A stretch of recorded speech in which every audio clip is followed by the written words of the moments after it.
Are you sick and tired of being unproductive? Yeah, me too. I've been really unproductive all the time since birth. But then again, haven't we all? Productivity's kind of on a spectrum of what being productive means to you. I talk about productivity a lot on this channel, and truth be told, I don't really know if I have properly given you some of my best productivity tips that help me get through everything I do in a day. I run a content agency, have this YouTube channel, and have a lot of different things going on in my life. And in order for all of those things to be in place, I require some specific tips, tools, and tricks and hacks in order to stay productive. So with that being said, let's dive into the top 3 productivity hacks that I use to stay productive in 2025.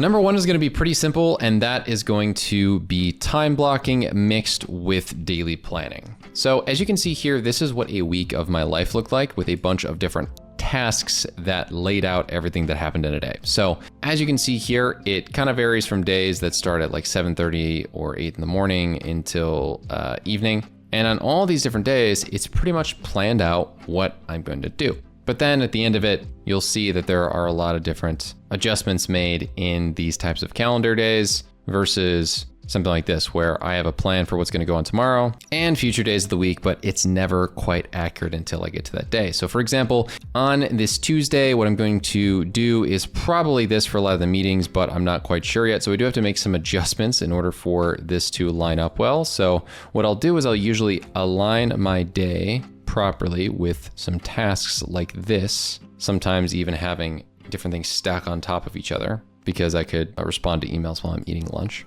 But then from there, what I'll do is I'll essentially take this list of tasks on the left-hand side here with my Notion integration, which is kind of the trick and hack here. It's having a task management system that's in a tool like Notion where you can have all the cool info inside of it, and then connecting it to a calendar app like Morgan, where you could then take it, drag it onto the calendar, and then from there you can actually mark out when you're going to complete a task. And then as you can see from here, at the exact end of the process, when you finish dragging all the tasks on the calendar, what you'll essentially get is a planned out day. And in this planned out day, what you'll have is all of your tasks off of this sidebar from your to-do list, so that essentially everything's planned out so that you know how you're going to approach the day. I always plan, and this is a little bit overkill for sure. I have a lot of meetings on this day. But for days I don't have meetings, you can drag and drop different tasks from the side of your screen over here and make adjustments like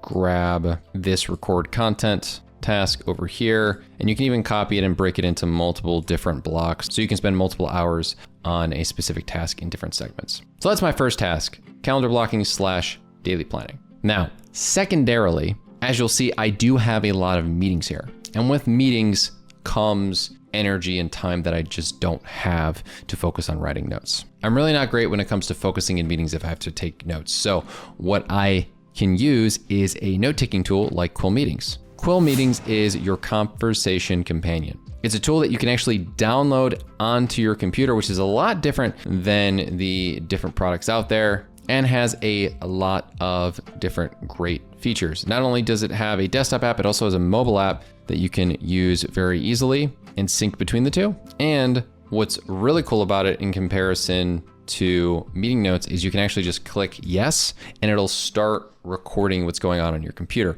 So it's actually an offline note taker, and that's what's really cool. Sure, it does have the ability to connect to a calendar just like you can do with anything else. You can add it to your Google Calendar, your Outlook and Teams. You have the ability to allow it to screen record too. It does have the ability to auto screenshot what's going on, and you can take manual screenshots, take notes, and much more. Some of the key things to note about Quill Meetings is that it is really a privacy-first product. It offers a local transcription on your device with no cloud storage or data logging of your audio or transcripts. Your data stays with you when you're using this product. It has unlimited transcriptions, so there's no limit on how much you can record, and Quill gives you unlimited transcriptions in a way that other products don't. A lot of times I'll go into a Slack huddle, and inside of that huddle, I get really frustrated because it doesn't have a recording feature. Well, unlike tools that are great that I use on Google Meet and have used before, I actually just record your computer and the audio that's coming out of it so that you can record those meetings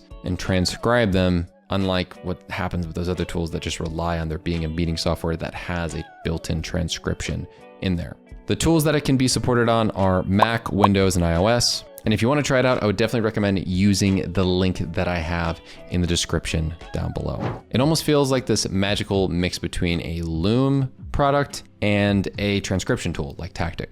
So if you're looking for a solution to really record yourself like this, and then when the meeting is over or the recording is over, it'll process it and you can interact with it through the auto-generated presentation notes, I definitely recommend you try it out. It's snappy, it feels great, and overall, it's number 2 on my list for the top productivity hacks for my workflows because Lord knows I can't stand taking notes. Now, number 3 on this list, it's actually pretty simple, and that's a thing that I've been beating the drum of for years. For many of you, you've probably heard that I talk a lot about system improvements. System improvements is a concept where you essentially take the systems that you currently have, whether it's in your business or in your personal life, and you spend time every week improving the systems you have, whether it be a workflow for editing, a recording process, or anything in between. And by focusing on a system improvement, you can essentially save time in the future. Now with the advent of AI agents, I really do recommend you try out using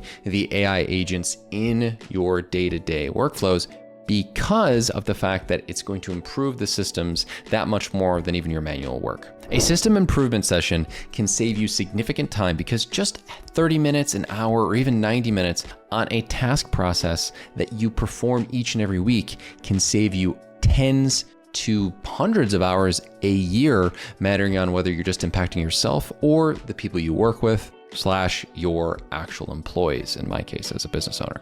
So that's my 3rd productivity hack because putting in a little bit of time now is going to put you forward to the future and save you a lot of time later. I'd like to thank Quill Meetings for the integration and sponsor of this video. It's a really interesting app that I like, especially for someone who's on Slack a lot. And while I really appreciate transcription tools that have the ability to interact with the meeting softwares that are out there, it's just kind of annoying that they don't have a Slack integration at this point yet, which I'm sure is partly because of Slack's lack of transcription, but that's besides the point. With that being said, thank you so much for watching this video. I appreciate you, and I'll see you in the next one.